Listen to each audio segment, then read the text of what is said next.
السلام عليكم ورحمة الله وبركاته متابعينا الكرام، مرحبا بكم في نشرة أخبار المساء، وهذا أبرز عنوانها: شابة تقدم على تصفية زوجها من أجل الهجرة إلى إسبانيا.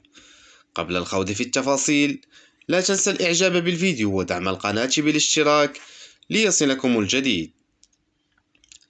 اهتزت ساكنة أحد الدواوير التابعة لإقليم سيدي قاسم مساء أمس على وقع صدمة هزت الرأي العام، وذلك بعد أن أقدمت شابة متزوجة على تصفية زوجها وإخفاء جثته بعد أن رفض إعطائها الموافقة من أجل الالتحاق بالديار الإسبانية للعمل في حقول الفريز.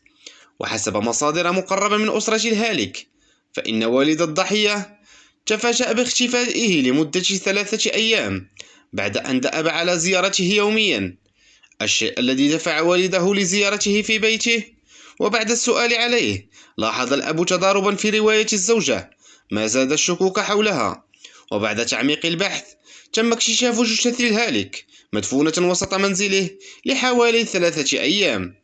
وبعد علمها بالواقعة، حلت عناصر الدرك الملكي والوقاية المدنية من أجل معاينة الجثة ونقلها لمستودع الأموات، كما جرى وضع الزوجة تحت تدابير الحراسة النظرية للكشف عن ظروف وملابسات هذه الجريمة. شكرا لكم على حسن المتابعة، وإلى اللقاء.